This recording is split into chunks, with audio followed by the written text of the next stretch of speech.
مفتی طارق مسعود کے بیانات کے لیے مفتی صاحب کے چینل مفتی طارق مسعود آفیشیل کلپس کو سبسکرائب کریں۔ بھائی دیکھو، ابا جو ہے نا، چاہے جو بھی ہوں، ابا بہرحال ہیں، یہ ذہن میں۔ یہ جتنی ساری خرابیاں، ابا نے یہ نہیں کیا، ابا نے یہ نہیں کیا، ابا نے یہ نہیں، اگر وہ ابا لیس ہو گئے ہیں، ان میں ابا کا عنصر ختم ہو گیا ہے، پھر تو ٹھیک ہے۔ بھائی اتنے برے ہو گئے کہ اب وہ ابا، دیکھو اس کی ایک مثال دیتا ہوں۔ مسلمان مومن جب تک ایمان ہے، جتنا بھی برا ہو، سزا کھانے کے بعد بہرحال کہاں جائے گا؟ جنت میں، کیونکہ تھا وہ کیا؟ مومن۔ اللہ کہے گا مجھ پر ایمان رکھتا تھا نا، یہ کوالٹی تھی، لہذا اس کو عام لوگوں سے بہرحال منفرد رکھوں گا میں۔ جتنے بھی گناہ کرے گا، سزا کھانے کے بعد جائے گا کہاں؟ جنت میں۔ اور یہ بھی امکان ہے کہ شاید کوئی نیکی اللہ کو پسند آ جائے، ویسے ہی بخش دیں۔ لیکن کافر جو ہے، جو مومن نہیں ہے، ایمان لیس ہے، جتنا بھی نیک ہو، اللہ کا قانون ہے، ٹھیک ہے، کم درجے کی جہنم میں چلا جائے گا۔ جو کافر زیادہ برا ہے وہ زیادہ بری جہنم میں، جو کم برا ہے وہ کم درجے کی جہنم میں نسبتاً، لیکن بخشش، کیونکہ اس میں کیا ہے؟ وہ ایمان نہیں ہے۔ سمجھ رہے ہو؟ تو یہ ایک اہم چیز ہے کہ ابا کی ایک کوالٹی جس کی وجہ سے اللہ نے ان کے حقوق اور ان کے احترام کا حکم دیا، وہ اس لیے نہیں کہ وہ اچھے ہیں یا برے ہیں، بلکہ وہ اس لیے کہ وہ کیا ہیں؟ ابا ہیں، آپ ان سے پیدا ہوئے ہو۔ جیسے اللہ جو مومن کو بالآخر جنت میں لے کے جائے گا، اس لیے تھوڑی کہ وہ اچھا ہے یا برا ہے۔ اگر اچھائی برائی کی بحث ہوتی تو جو اچھے مومن ہیں وہ جنت میں جاتے، جو برے ہیں وہ کہاں جاتے؟ جہنم میں۔ مومن اچھا ہو یا برا ہو، بالآخر جائے گا کہاں؟ جنت میں۔ وجہ اس کی ہے کہ ایک ایسی کوالٹی ہے ایمان، کہ یہ کوالٹی تمام کوالٹیز پر کیا ہے؟ بھاری۔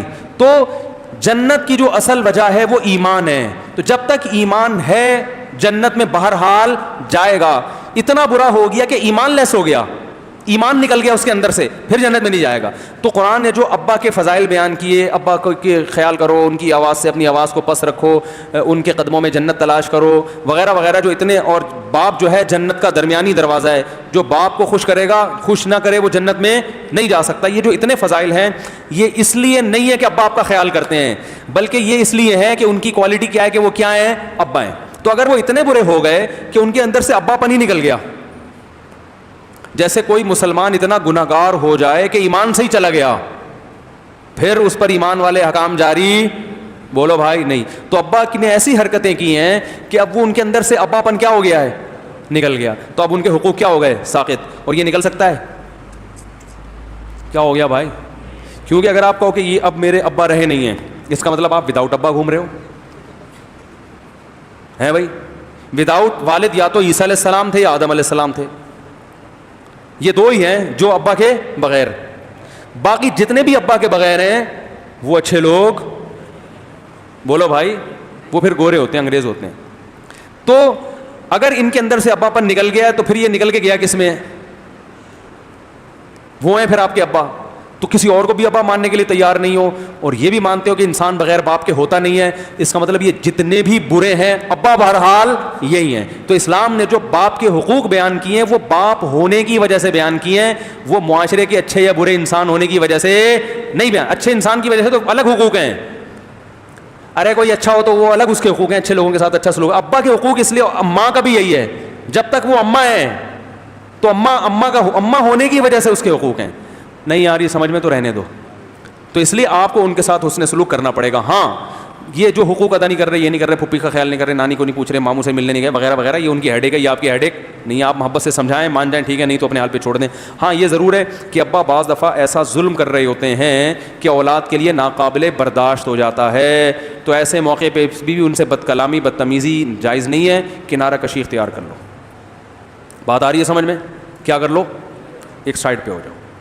ابا میں جب رہتا ہوں، آپ سب کے سامنے مجھے ہر وقت ڈانٹتے رہتے ہو، پیسے لے کے کھاتے رہتے ہو۔ بعض ایسے ابا بھی ہیں، آپ جتنی تنخواہ ابا لے لیتے ہیں آپ کو دھیلا بھی نہیں دیتے، اور پھر ڈبو اسنوکر میں بھی اس قسم کے ابا بھی ہیں بھائی، اڑا رہے ہیں یا ظلم کر رہے ہیں یا وغیرہ وغیرہ، جو کچھ بھی کر رہے ہیں۔ اس سے نقصان یہ ہوتا ہے کہ پھر جو ہے نا، وہ پھر آدمی ایک حد تک افورڈ کر سکتا ہے نا ساری چیزیں، یا آپ کی بیوی پہ بہت ظلم کر رہے ہوتے ہیں، یا آپ کی ماں پہ بہت ظلم کر رہے ہوتے ہیں۔ ایسے بھی کیسز آتے ہیں، ماں پہ اتنا ظلم باپ نے کیا، اب بیٹے کہتے ہیں اگر ہم ابا کو جواب نہ دیں آگے سے تو ابا تو اور زیادہ ظلم کرنا شروع کر دیں گے۔ تو ایسے موقع پہ میں ان سے کہتا ہوں یار، ابا سے پھڈا کرنے کے بجائے اماں کو ابا سے کیا کر دو، بولو بھائی الگ کرو، اماں کو الگ گھر لے کے دو، ابا کو بولو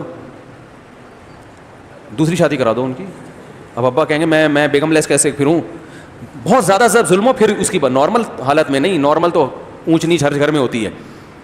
تو اس طرح سے کوئی حل تلاش کیا جائے, لیکن ابا کا گریبان پکڑنا, تھپڑ مارنا, ابا سے گالیاں, یہ نہیں ہوتا, اس کا آپ کو دنیا میں بھگتنا پڑے گا. تو کنارہ کشی سائڈ پہ لے کے سائڈ پہ ہو جائے. پھر اس پہ بھی اگر ابا ناراض ہوتے ہیں کہ وہاں کیوں رہ رہا ہے, تو اس ناراضی کی پرواہ بولو بھائی مت کرو, یہ آپ کے اختیار میں نہیں. کبھی کبھار ملو ان سے, السلام علیکم, وعلیکم السلام, آدھا گھنٹہ ٹائم نوٹ کر کے کہ یار آدھا گھنٹہ تک ابا مجھے برداشت ہو جائیں گے, اس کے بعد مجھے کورونا ہو جائے گا.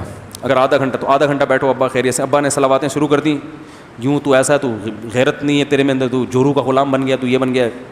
آپ پہلے سے سوچ کے گئے تھے یار ابا ہیں تو برداشت کرنی ہے, تو آدھا گھنٹہ بسم اللہ الرحمن الرحیم برداشت کرو, ابا خیریت سے. ابے تو خیریت ویریت تیری سالے, میں تیرے سے کیا پوچھ رہا ہوں, تو خیریت کی باتیں کر رہا ہے. تو چونکہ آپ نے اگر چھیڑ دیا نا اس موضوع پر, پھر تو ابا اور گرم ہو جائیں گے, پھر وہی تو ٹاپک چینج کرتے رہو, اور ابا یہ وہ, ابا اس کو ذرا تھوڑا سا جو بھی ماحول چل رہا ہے اس حساب سے, ٹھیک ہے. تو یہ ساری باتیں کر کے پتلی گلی سے نکل لو.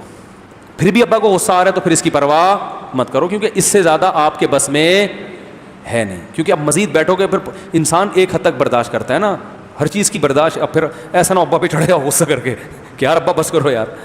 تو ابا پہ ہاتھ اٹھانا, ابا کو تھانے میں بند کرانا, ابا سے بد کلامی کرنا, گالیاں دینا ٹھیک نہیں ہے. بہت سخت مجبوری ہو, وہ بھی سخت مجبوری, بلا چھوٹی موٹی باتیں تو برداشت, بہت شدید مجبوری تو کنارہ کشی, جیسے ابراہیم علیہ السلام نے کی تھی. باپ نے کہا میں تجھے پتھروں سے مار کے ہلاک کر دوں گا, یہ بہت زیادہ ہو گئی نا. تو ابراہیم علیہ السلام نے کہا سلام علیک, آپ پر سلام. یہ نہیں کہا کہ آپ پتھر سے مارو گے, مار کے تو دیکھو. یہ نہیں ہے, آج باپ سے ایسے باتیں کی جاتی ہیں, ابا تو ہاتھ اٹھا کے تو دیکھ, کر کے تو دیکھ, یہ کہتے ہیں نا باپ سے. باپ کہتا ہے میں وراثت سے محروم کر کے تو دیکھو, آپ یہ کاغذ دکان ماموں کے نام کر کے تو دیکھو, چاچو کے نام کر کے تو دیکھو, میں دیکھتا ہوں. یہ اسٹائل نہیں چلے گا بھائی, بولو نا, یہ اسٹائل باپ کے سامنے شریعت میں نہیں چلتا. اس کا بھگتنا پڑے گا آپ کو قیامت کے دن, کہ کر کے تو دیکھو, میں دیکھتا ہوں آپ کیسے کرتے ہو, میں دیکھتا ہوں یہ کاروبار فلاں کو کیسے دیتے ہو, میں دیکھتا ہوں. یہ نہیں ہوتا, یہ باپ ہے, یہ دوست نہیں ہے. اسلام نے بڑا محبت سے ابا کو سمجھایا, ابا نے کہا پتھروں سے مار کے ہلاک کر دوں گا تجھے, خاموش ہو جا. ابراہیم علیہ السلام نے کہا سلام علیک, آپ پر سلامتی ہو.